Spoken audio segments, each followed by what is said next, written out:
is That Talking Podcast. I'm JJ Starr. And I'm Downtown Andy. Welcome, welcome. We are here to talk and bring some civil discourse to an otherwise discordant world. How are you? I'm all right. How are you? How am I? I'm okay. How am I? I've been busy. I just broke the fourth wall. I've been meaning to do that for a long time. But it's good. It's all right. It's really getting tired of this fake end of summer, though. It's truly been annoying. Excuse me. Jesus. Beer will do that. But Good yeah, October ale will do that. it's been warm and buggy. Don't worry, it's and going to get cold gross. this week. I hope so. I'm looking forward to it. You know what I'm looking forward to? What? The rules. The rules? Yeah. Just like that, we're just gonna go right into It's them. always at the top of the episode. All right, well, let's do it. 3 rules for the sake of civility. little Here segue. in our little bubble, in our little podcast bubble. No judgment, nothing personal, and don't be a dick. Don't be a dick. We actually, it's gonna be fun because this is it's gonna be sort of like an Inception episode. It's weird, very Herman's head. We're because- getting off of the serious stuff for 1 week. for a little bit, and we had actually talked about what are we going to talk about on the next podcast, and you had the idea of talking about censorship, which I'm all for and everything, but That's for next week or the week after. yeah, but we'll save that and everything. But it got us thinking about how a little BTS action, a little TTP BTS. We could incorporate the concept of censorship, which we've talked about before, yes, many into times. later on in this episode. Absolutely. But so before all the shenanigans of the last couple of weeks, this was I'm originally having such a hard time crossing my legs.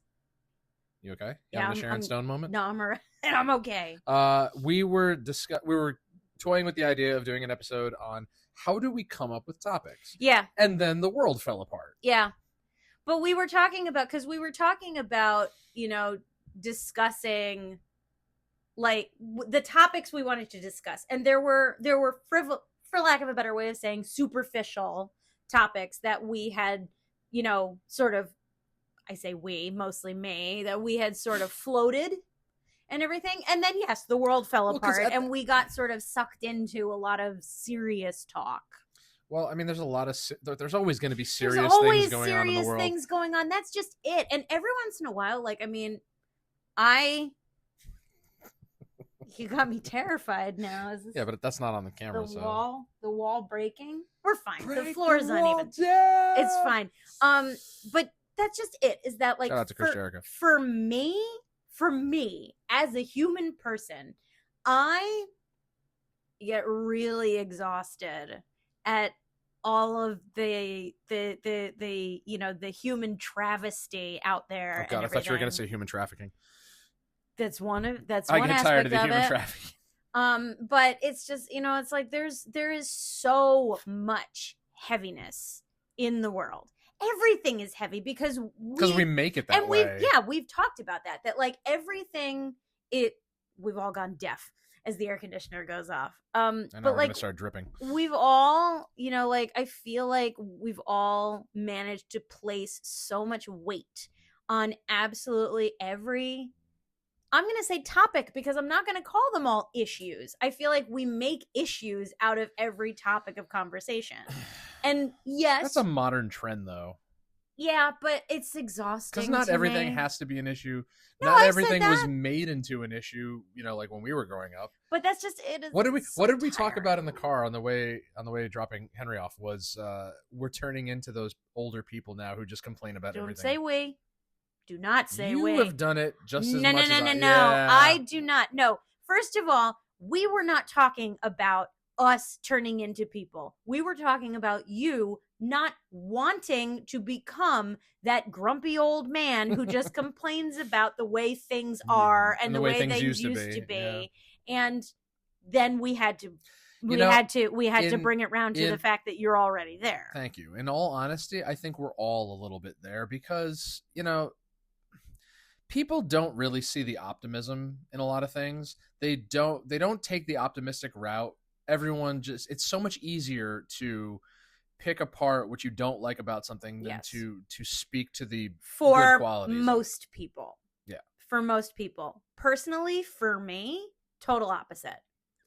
I have a hard time stewing on negativity. I don't know. You and I and our friend today at lunch spent quite a bit of time complaining about, the cops in this town and other towns and how they don't seem to do as much. You two were complaining about it, and I nodded. Based on previous, But that's just it, is that I am well aware of how I feel about these things. Never do I ever have to bring it up in conversation. By the way, this is exactly how we come up with topics. Yeah. And one of the things that, okay, so I wanted to actually talk about, before we go down this road, okay, I wanted to talk about this. Again, this little behind the scenes action, talking about how we actually come up with behind the scenes. Yeah. Well, back, that's the kitchen. Yeah. Don't look back there. For those on audio, we're pointing at the wall. But we come up with ideas for topics in two completely different ways. Because if you look, and I listened to this summer, I listened to a lot of last year's episodes. Did you? I did. Yeah. I've listened to a lot of them, and it's like so many of them. Playing them every day. Yeah, because I do. Because we need downloads. Because I listen to our podcast. I go back and re-listen. Because I listen to our podcast on a regular basis. I wonder if any of our regular listeners go back and listen to old episodes again. Well, if you need a breath of fresh air, I recommend it, because last year, when we first started this, it was all very lighthearted. We did our fair share of complaining, but the topics that we chose were very often, certainly more often than they are now, less about the world falling to pieces and society at large crumbling into a pile of ash. But that's just it. There's certain things you can't just ignore or avoid. Like there's something like a lot of things that we've talked about, at least in this past year, like at the beginning of season 2, like are things that needed to be talked about. Like there are things that needed to be addressed because, like, for example, like there's a lot of people who don't get current events in their podcasts because they're not searching they don't want to know about it. They don't, and then when it comes up in conversation, like, I didn't know anything about that. Like, yeah, that's usually how our conversations go, because I don't seek out current events. I don't know half of what's going on in the world until you tell me. Well, and I've sort of always been like that too. It's not just with you. I've always been like that. Like, I don't really know things unless people bring them to my attention. Last week, I showed you bits and bobs of our show where on every single one of those episodes where current events were getting brought up, I'm looking at the other guys and saying, I have no idea what the hell you're talking about. And they're like, how do you not know this? How do you not know about Coney 2012? How do you not know about Snack Man? How do you not know about... I still don't know about Snack Man. I still literally don't know what the fuck that is. And there were so many things, like, until they explained it to me, I didn't know who Trayvon Martin was. And it's just like, because those things didn't matter to me. I wasn't like so involved in current event, like daily news. My last serious long-term relationship was with someone who could not peel himself away from world news, from current events and world news. And it gave me like a 4-year-long headache. And it was so it felt so inane to me to be around someone who insisted on making the world at, the world at 10 kind of, making that his whole personality. And I do not begrudge people who want to do that. The whole thing with identity politics and nowadays and this, that, and the other thing, and everything has to be a talking point and everything. But people think I'm antisocial. I'm not. I'm lighthearted. Yeah, no, I know. I don't like to be around people who make everything heavy. It's exhausting to me. So I can remember back to 2011 and 12 where the only bit of information I was getting from the now people whose podcasts I listen to was just like their little snippets and stuff that would show up on Facebook, or because I didn't have Instagram back then. I didn't have anything really other than just Facebook and YouTube and whatnot. Yeah. And I would see these people go on interview shows and sit down and they'd debate stuff and whatnot. But I was largely unaware of daily, ongoing, and largely uninterested, because the only thing that concerned me back then was my hobbies. And now that you have entered this stage in your life, I love you. Mm-hmm. I feel like you have a big big It's almost like an addiction. you have a big I can't put it down. I'm going to say you have a problem with people who are unaware or uninterested in those things like you used to be. It's like you grew out of it.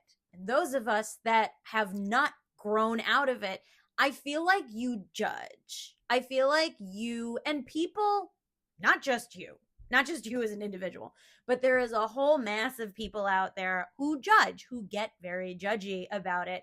And it's the same, it seems to be the same group of people. But I could just it's sort of Venn diagrams over with the people who think optimism is stupid. I could just as easily point out that, you know, you're largely uninterested in a lot of things that you probably would either take offense to or causes you would want to get behind, but you know, you don't put put it in front of yourself. You don't take the time to educate.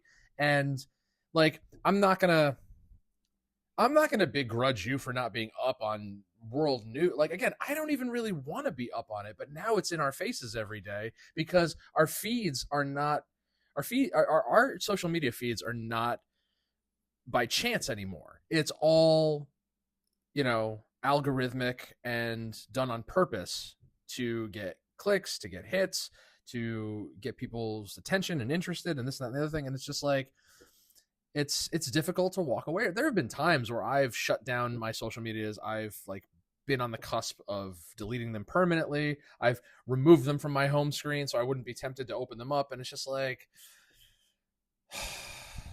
again, I would love to put the blinders on and just go back to a time where the only things that I'm concerning myself with are my hobbies. But why not? Because now it's bleeding into daily life. Now there are things going on that I just can't ignore, you know, especially like we've talked at length on this podcast about people who used to gaslight me for fun. So I used to go into a lot of these conversations that I would not bring up, completely unprepared, completely uneducated, and made to look stupid because there are these people who would debate me just to hear themselves talk, just to hear themselves, to empower themselves, to feel better. Sure, there are plenty of people out there who do and I that. got tired of that because I'm like, first off, I don't want to talk about world events with my friends, especially with whom I share a hobby with and have no interest in what's going on. But, you know, I would take certain positions on certain things, but because you're of this opinion, this person has to debate me. They have to, you know, try and skew my stance on things. And it's like, okay, I'm being pushed to a point where I can't, you know, they're backing me into a corner, you know, and they're saying all the things that they know are going to rile me up. And it's like, okay, I could walk away, but it's just like, this is happening so frequently. It's like, I don't want to have to do this anymore. So I'm going to educate myself and I'm going to stand my ground and I'm going to make them put their money where their mouth is. But I don't think it's necessary to, I mean, I see where you're coming from, but like with regards to the way that you and I, husband and wife, talk to each other about these things, yeah, I feel like it is unnecessary to always to carry the weight of it. And every once in a while, you know, we do this, we do this and this.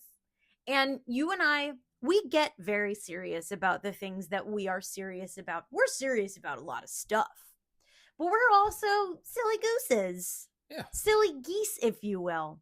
And I, you know, and every once in a while, I say to you, you know, like, I think we should do something. I said it like last week, didn't I? I said, I think we should take a break from the heavy for a minute. Yeah. Just, you know, a little refresher, one little breath of fresh air. Otherwise, then we're contributing to exactly what you're telling me that I probably shouldn't be doing. Which is what? Which is engaging in the daily news cycle. Like, we're perpetuating the cycle of putting what's going on in everyday life into people's faces, whether they want to, you know, be exposed to it or not. And, you know, like I said, there's some things that I feel should be talked about, should be openly discussed, should be, put on the table for the sake of having an open dialogue. Sure. But everybody has free will. Nobody has to engage. But at the same time, like, what's wrong? Like, what would you look back on the fact that you and I talked about pizza for 45 minutes? Do you think that pizza, movies, ice cream, music, like we, and I mean, that's just it. Is, you talk about like how, social media, that, you would love to put your blinders on and everything, but like, I think it should go back to the kids. No, I use it for business. No, I don't give a shit. Get a website. Watch it. I have a website. Then lovehardart.com. I seriously believe that social media should have an age cap. If you are a cap, age cap. If you like are, a retirement age, yes. For social if media? if you are 19 years old or 19 years old or younger, fine. Okay. Mm-mm. What if maybe 22, college age? Okay. How about instead of an age, it's like a point in your life? Like, for example, once you've been married for 18 months, done. Like, then you're not allowed to have social media anymore. We are, because people will find a way to exploit that. Okay. Yeah, but people go on social media to find. We are of the generation. We are the social media generation. Okay, because we were in high school when it blew up. Okay. Social media. Yeah, social media: MySpace, Facebook, Instagram, Snapchat. Oh yeah, LiveJournal. Snapchat, first of all. GeoCities. No. Okay. I'm lumping. Yeah. You know what I'm saying? I'm lumping them all in together. Yeah. But what I'm saying is that it was largely, at its inception, a communication tool for people without cell phones, for people who, needed to keep in touch with people near and far. We were watching that thing about the 90s and they mentioned ICQ. I don't remember that part. Fucking wacky. I'm like, but that's just it. ICQ. We, our generation used MySpace and AIM to communicate with friends who we couldn't go out and see if we weren't allowed to leave the house or if we didn't have cell phones. I think it was also, I think AIM specifically for me, I think AIM was a way to have those extended phone conversations that you didn't want your parents to hear. And it was an expression of individuality because we had our away messages. We had our MySpace walls. List. We had our Facebook profiles. We have our Instagram albums. But it's now become a tool for ridiculousness, really. It's become a tool. It's become a platform. It's now, like, I remember when I first started seeing businesses and politicians get into the social media game, I'm like, how immature are you guys to where now you're advertising on Facebook? So when this is for teenagers. You guys need to get with your, own program. So before I started painting, okay? Yeah. I was writing. I was live journaling. No, I was actually writing when I was in grad school and stuff like that. I was doing creative writing and I was working on a novel and I was doing research for it because I'm a professional. And I had little business cards with my cell phone number on them. And when I would talk to somebody and, be like, would you be interested in maybe just letting me pick your brain for this book that I'm writing and everything? And I remember I wrote my Twitter handle on the back of one. And the reason why I did it, I handed it to him and I said, so my Twitter handle is on the back of the card in case you don't want, because I'm like, this is someone who, and I'm not going to name names, but this was someone who was, sort of like a C tier to B tier public figure. And I'm like, if you don't want some random chick having your phone number, I get it. DM me on Twitter. And I'm not kidding you, later that same evening, I heard him talking to someone just a few feet away from me saying, how could he take someone serious who says to DM them on Twitter? And literally, I think it was like maybe 2 years, maybe not even 2 years later, you see news anchors and all of these, very serious personalities and everything, all with their fucking Twitter handles up on the screen. And I'm like, go fuck yourself. Now, what did I'm we, like, now, I hold on a was second. told I'm unprofessional. What did we do before that? We had websites. Yeah. Okay. And that was where, we didn't have apps. No, all these sites, all these platforms didn't have apps. It was No. literally just the site. You went to the internet. You know. www. And look at what social media has turned it. It's essentially a virus and a popularity contest at that. Yeah. Because, the older generations still are set on Facebook as opposed to expanding to anything else. You have following generations who've included Instagram, Snapchat, That's Twitter. me. And I'm personally at the point now where it's like, I don't want all of them. I want to stick to just one and stick to the largest audience possible. Like, because again, only reason I ever had any of these things was to promote whatever band I was in at the time. Well, that's why I have. If I did not conduct all of my businesses through social media as a promotional tool, I would not have any. I would not use any of it. For us, it was literally just a means of letting everybody in school know, like, hey, our band is playing at this place on Friday. Come see it. Here's the invite. And now we have a podcast. But now, you have 100 different options when it comes to what you could create an account for. Now there's Blue Sky. Now there's, Snapchat. Now there's X. Now there's I don't fucking know. There's a whole there's way more options than there were. Oh, yeah, if anyone wants to explain to me what Lemon 8 is. Lemon Party? I don't know what it is. You don't want to look up Lemon Party. No. Don't do it. But I keep getting these notifications on TikTok saying that someone wants to follow me on Lemon 8, and I'm like, I don't know what that is. Now there's Threads, and Threads is an offshoot of Instagram, and it's just like, there's so many, and the thing is that everything has become a subsection now, so it's just like, you have to be involved in all of them if you want to reach the broadest audience possible, and it's just like... But now it doesn't even work. Yeah, because now you're flooded with bots. Yeah, everything's AI, everything's a bot now, and everything. But that's just it. It's these kinds of topics that, I feel like we talk about so much. And I feel like in its own way, it does tend to contribute to this idea that all people do is bitch and moan now. And it's like, every once in a while, I bring it to you that maybe we shouldn't bitch and moan tonight. You know how you always say, be the change you want to see? Yes. Out of everything we just talked about, what are you most pleased with? My sense of optimism. Yeah? Yes. Oh, absolutely. Absolutely. Why? Because it's one of those things that I feel like there's not enough of. And I'm proud of myself that in the face of failure, in the face of discrimination, in the face of depression, the world crumbling, like I said. Are you depressed? I have depression, yes. No, I mean, like, right now. I'm not sad. Yes. Yes. But like all of these things, like I said, the world crumbling into a pile of ash before our very eyes, turning to ash in our mouths and everything. Like I will not be battered down. I will not be bogged down in all of this, and I am judged for it. I'm going to be 42 years old soon. I am considered naive. By whom? By the masses. What masses? The people who say I'm uninformed. I am, I'm naive. I'm gullible. I'm a doormat. Whatever you want to call it. I don't give a fuck.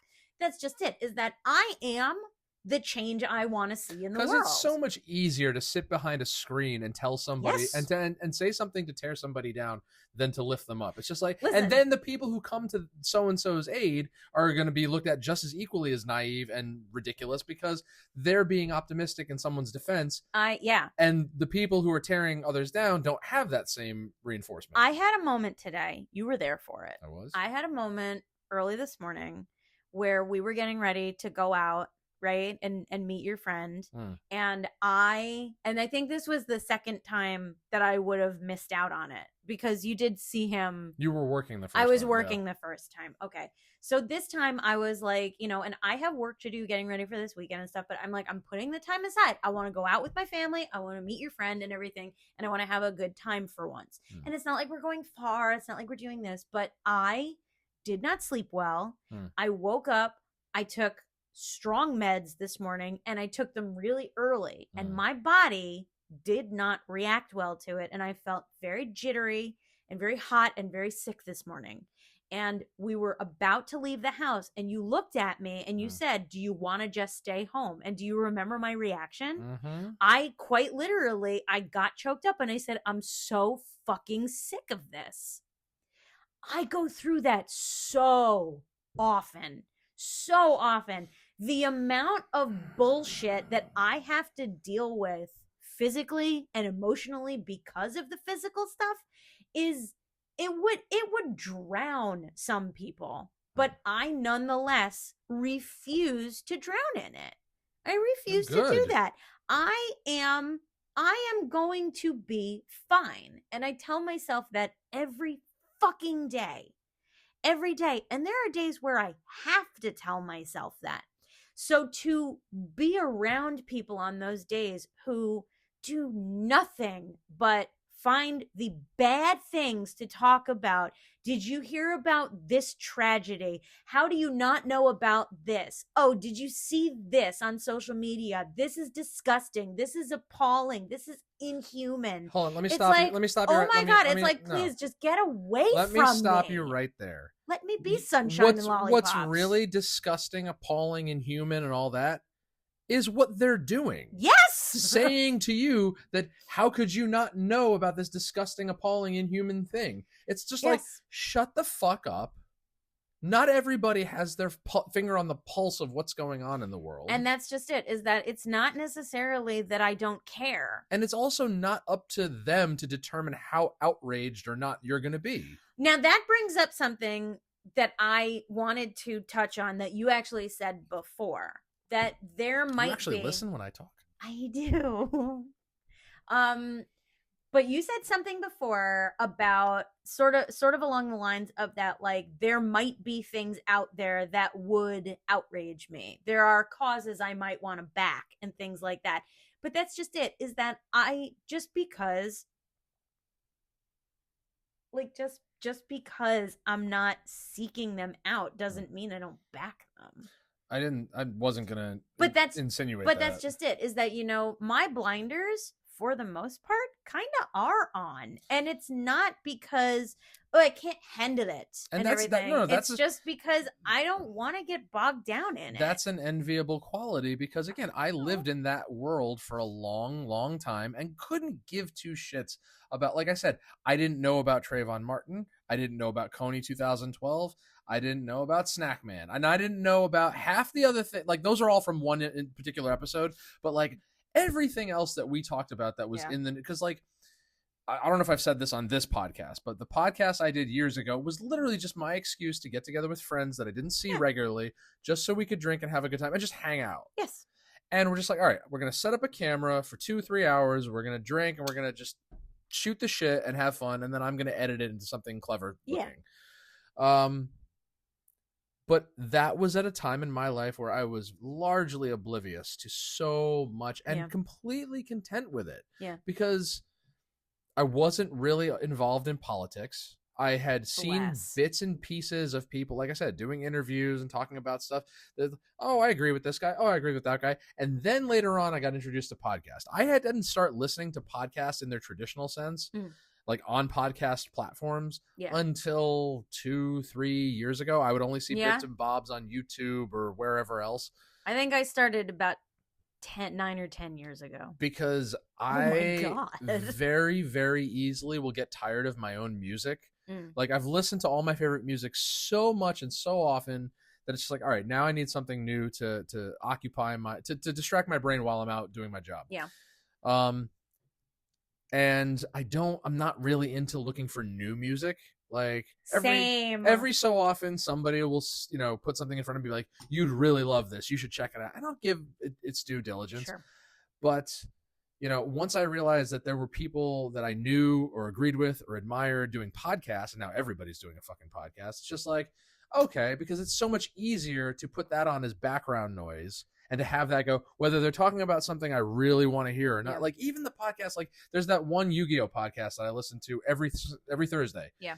And I haven't been interested in what they've had to say for a long time, because it's not it's not like it used to be. Yeah. Like they used to grip my attention. I'm sure they did a lot of other people, but now it's just kind of like acknowledging and complaining about, the daily news of Yu-Gi-Oh, and it's just like, why don't you guys, like, I've talked to them directly and been like, you guys got to step up your game. Like, this is just kind of like, you're just going through the motions, and it's boring, and it's like, I'm ready to just take a hike. Well, I've said that about this podcast, that I hope that we don't get to it, but we did a whole episode about it at the beginning of this season, where, I hope that this does not become just our soapbox for complaining.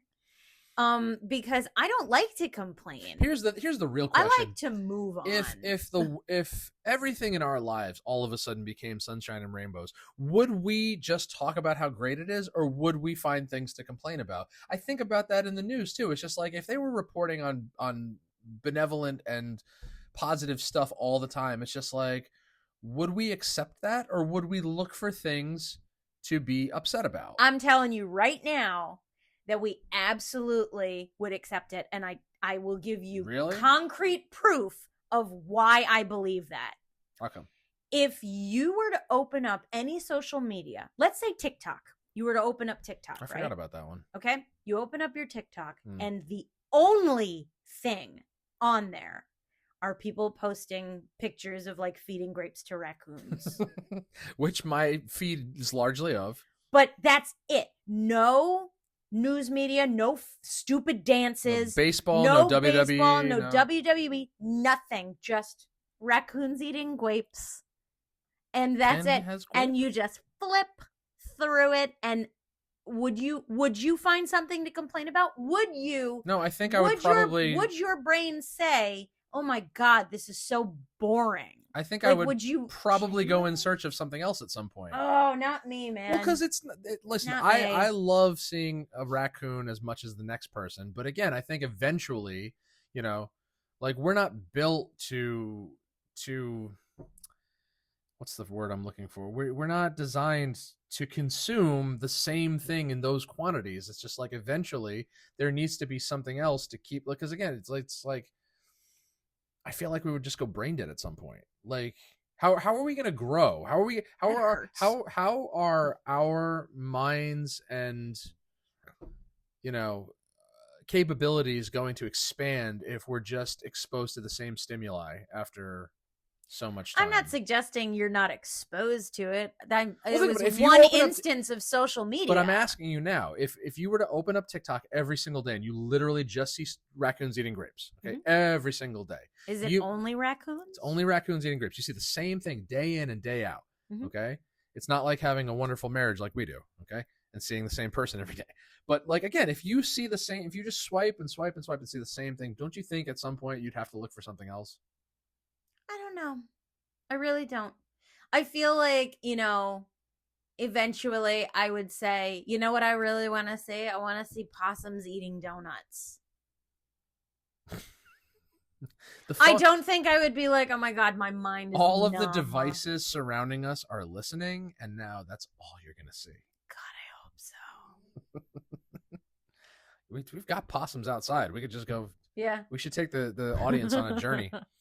But that's just it, is that, like, I really am, I really am such an eternal optimist. This is a far cry from what we wanted our topic to be. I love sunshine, lollipops, and rainbows. It really is. And I love it. I love the sweet things, and people say, like, oh, you don't talk to a lot of people, or you don't hang out with a lot of people. It's like, I talk to plenty of people. You know what makes it difficult? But I don't talk to the people who do nothing but bitch all day. The people you surround yourself with largely have an influence on that, because at least like when you were going to work every day, you're exposed to those people, and they're reiterating their stimuli to you as you engage in conversation. Same thing when I go to work or practice or whatever it is. And it's just like, just because we may sit there and just look at raccoons eating grapes, other people we interact with are going to have other stimuli that they want to talk about. Yes. And that is going to shape how our responses come across and our ways of thinking and how we want to interact with those people. Like, listen, there it is. Like, the last band I was in, okay, I expected to show up at practice every single time we did and play and talk about bands we like and movies we like and guitars and this and that and the other thing. But then some of them decided to introduce politics or, stuff on social media and whatever. And it's just like, you're changing the dynamic of our relationship, and it's really making me uncomfortable. And you had not only the option, but the opportunity to choose whether or not to engage or remove yourself from it. I removed myself. And you removed yourself from it. But it didn't stop, because you continue to surround yourself with people who still do that, who still insist on interacting in that way. I do it because largely, and I know this from experience, there is a swath of people out there who what is that, an SAT word? Woo-hoo.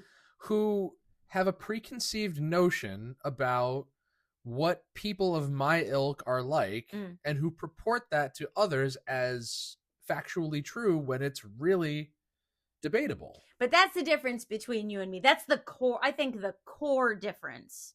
A core difference between you and me. Because people can purport whatever the fuck they want about me, and I couldn't give two shits. But that's what I'm saying, is that people nowadays will take one fact that they know about a person, and they will make assumptions based on that one fact. They will assume that person, just because they like this or do this or do that, must have all these other things in common, and they could be dead wrong. Yes. But that's not going to stop them from relaying that information, relaying their opinion to other people or to social media. But what does it matter? It's not right. It contributes to the injustices of perpetuating misery and not engaging in optimism. See, but I chose years ago, I chose to stop caring. Literally. I chose to just stop caring enough to insist on correcting people about preconceptions they had about me. What happens when it affects you? What happens when it actually affects you? It hasn't affected me in a very long time. But what I'm saying is that if somebody goes out of their way to bring an untruth about you to light on social media or to a group of people that you actually do care about, and you can shrug them off all you want. But then what happens if it affects your employment? What happens if it affects your interpersonal relationships? What happens if the backlash is beyond your control? That would be a situation. Something you really don't want to have to get involved in, right? I wouldn't want to have to, and I would make the choice at that point of whether or not it was worth it. For example, if somebody had a preconceived notion about me, turned into a rumor, and then that rumor got my relationship rocky, my romantic relationship rocky. Even you, okay? No, I'm your romantic relationship. So this now has snowballed. And now the snowball is in. I don't like that phrase. So now I just because of Clerks? No, I think it sounds ridiculous. So all right. So this issue, it started small, and now it's grown and grown and grown, and it's becoming like malignant to an extent, right? And now it's in my own backyard. Right. My husband, my romantic partner, is now influenced to a point of thinking something about me that is not true. Right. There is now one and only one way I will handle that. Either you believe me or you believe them. The question. That's literally it, because that is the only way that I would handle a situation like that. If it were a job, that's just it. I have the option of walking away from it. But that's not the issue. The root of the problem is the fact that there is somebody out there who feels it appropriate or necessary or just an option to go and do something like that, and they don't have the common decency to think twice before acting or speaking. But that's when I remove myself from that person's life. But what I'm getting at is, why are we allowing for the possibility of that? Why are we not educating people to alternative means. I understand what you're saying. I am just of a different. I branched off from that, Like, and everybody's I a- branched off to the point where I'm just sort of like, Feh. Like, everybody's a free speech advocate now. Like, this is our First Amendment, we're entitled to it, blah blah blah blah blah. Except when somebody disagrees with you. But it's just exactly. But it's just like, why are we not deterring from aggravated speech? It's just like, why are we not speaking to the topic of, just because you can say something doesn't mean you should. Like, knowing the difference between when to be kind and when to be right, to quote my brother. Yeah. Like, well, but again, that's all personal choice. And everyone has the personal choice to choose the better of the two options, or the better of the 3 or 4 or 5 or 10 options. but that's what everyone I'm saying. has that free will to choose At least in that. my experience, more people lean towards, well, fuck everybody. No one's going to tell me what to do. I'm going to do and say what I want, and hell with the consequences. Versus, you know what? It's like, I mean, I've said this to you. I've started and deleted hundreds of posts over the years because I'm like, do I need to say this? Do I need to put this out there? No. Well, I mean, it's the same thing when I say that maybe you're being argumentative with people.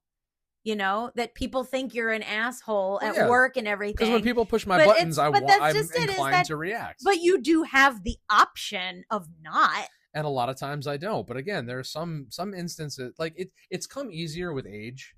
Has it? Oh, absolutely. It's definitely come easier with age. There was a time in my life where I had to respond to everything, where I got defensive about I still get defensive a lot of the times, but it's because it's hard to stop yourself in the moment. It's hard to stop mid whatever and realize, like, I don't have to pursue this. The only person that I actually get I'm not going to say defensive, but I'm going to say I get edgy with sometimes. I get, like, to that point where, like, I feel like I have to say something sometimes. The boy.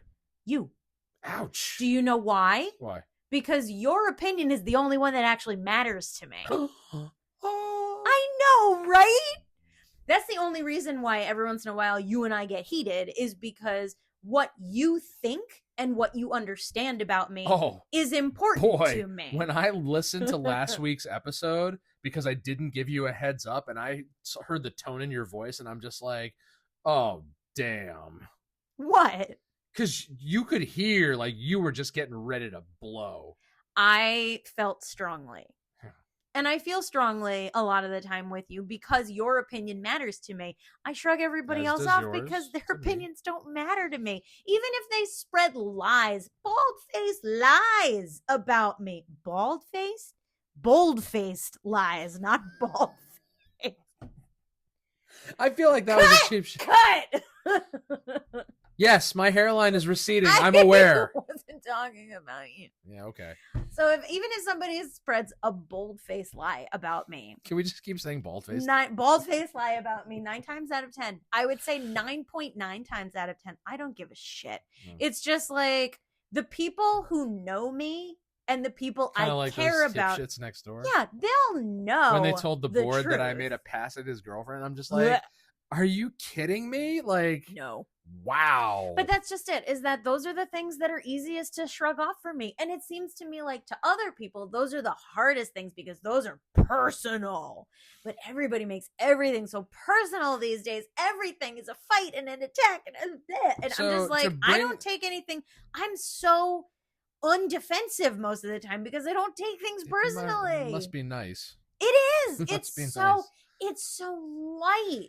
There's something we could probably carry on into another episode about, but it's just like, there are so many people who would love to take the advice of others but don't know how. They don't know how to put it into practice. There are things that they want to do or say or learn from, and there's so many people who just aren't comfortable taking that first step. Yes. When it comes to taking advice. That's what it is. Yeah. Some people, it's not that they feel uncomfortable taking the advice. Yeah.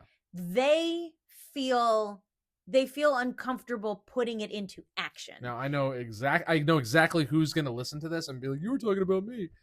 Oh, God. He doesn't talk like that. Not usually, but maybe you should start. But that's just it, is that, like, and like the same thing, to bring it back around when it comes to this podcast, when you and I are talking and everything, it's like every time we start having like a serious conversation, I always say, you why aren't we always say, recording why this? aren't we recording? But it's like, even when we have frivolous conversations, like, why aren't we recording it? Because it's like when and that's just it, is that to me, every once in a while, you gotta break it up with that breath of fresh air.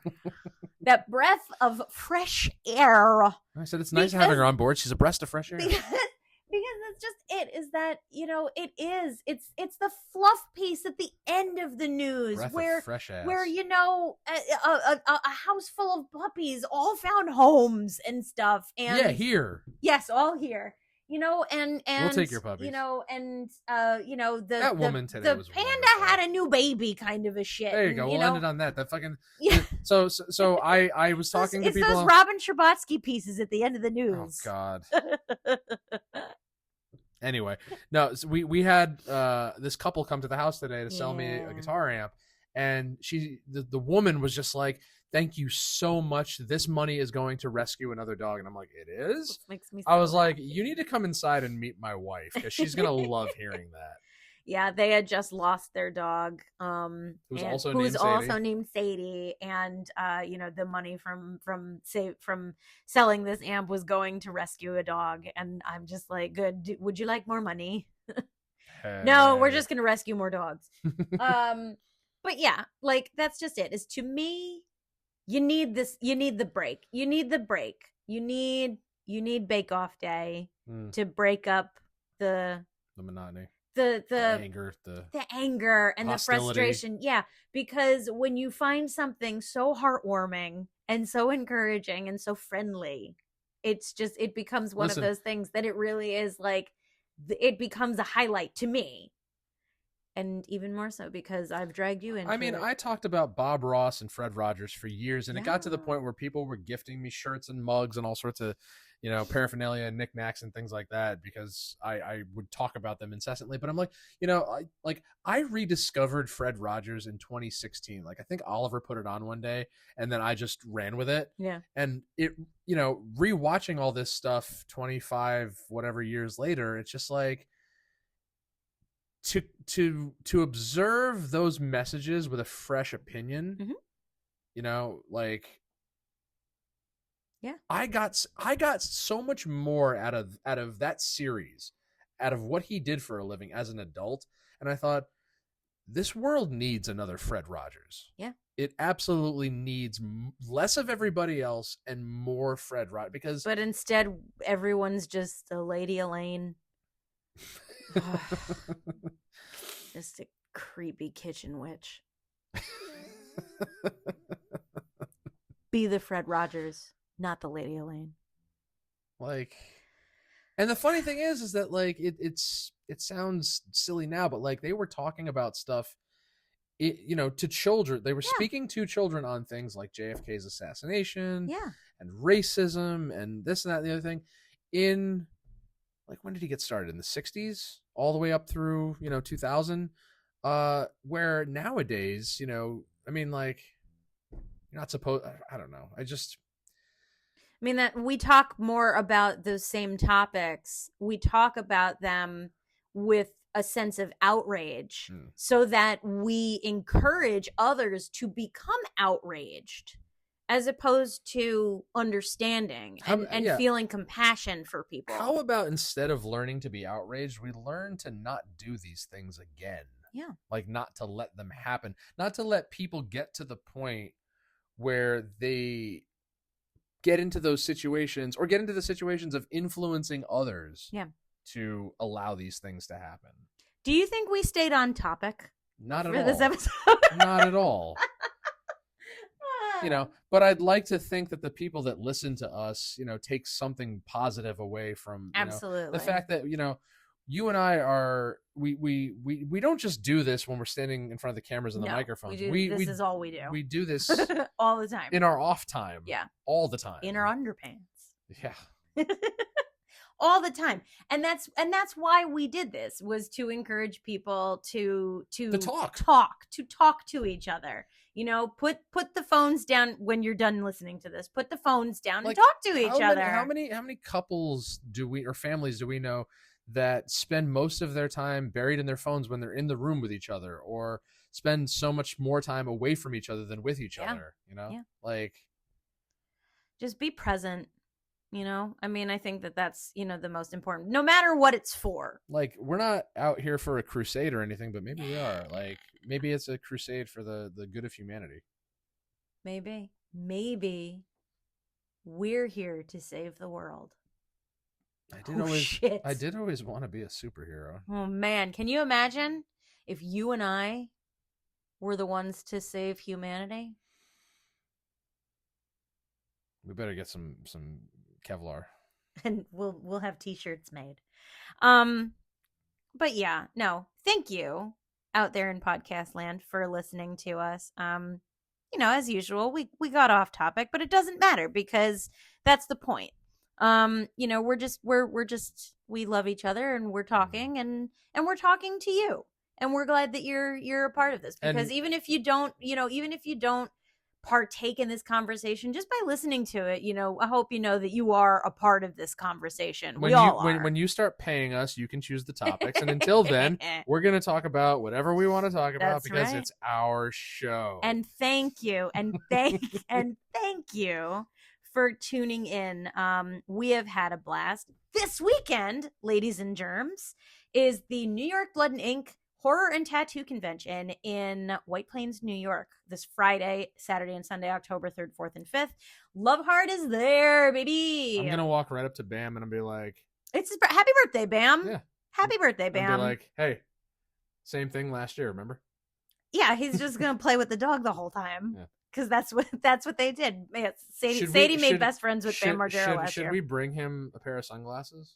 No, I think thanks to his wife, he's got plenty. Do you think that he like gets like a thrill of just going sunglass shopping? I don't know. Like, maybe we should take that away from him. But yes, find Love Hard on Instagram. It's _Love Hard Art. You can go to lovehardart.com also. Love Hard Art. People don't always know that that's what it's actually called.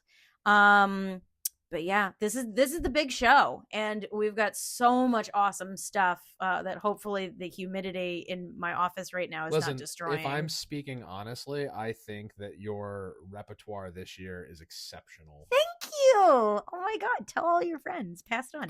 What do you think I'm doing right now? Yes, find Love Hard Art. Find Coat of Arms Tattoo on Instagram also. They're not going to be there this weekend, but they're number one in our hearts.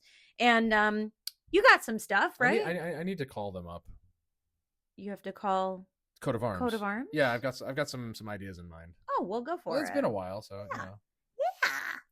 And you've got some stuff. Tax Collectors on the 24th. October 24th. We're playing Dead Language Brewing with Cabo Wrestling and a couple other bands. Yes. It's going to be a good time. It's always good to see indie wrestling up close and impersonal. Yeah. I think we're closing out the night. Come hang out with us. We had a great time with Cabo last time. We had a great time with Cabo the time before that. Yeah. And then after that, there's some things in the works, but nothing set in stone yet. So we'll see what happens after that. But find Tax Collectors and Harlots on Instagram. Find us on Instagram, DT Andy and JJ Star. You can send us an email at dtandyandjjstar@gmail.com. Questions, comments, concerns for our well-being, conversation starters, conversation enders, who knows? And download the Podbean app, Podbean, and be sure to give us a like and follow and tell all your friends. Actually, you know what you could do when you send us messages? Send us ideas for ads to consider, because I've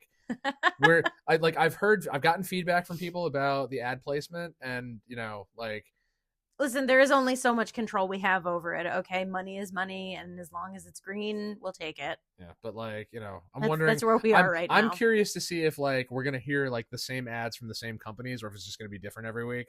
Who knows? Yeah, who knows? We had I'm not gonna lie, a Target commercial. I kind of hate our that was pretty I kind of hate our podcast now, because I'm just like, shit, I have to get through ads to listen to us. Wah.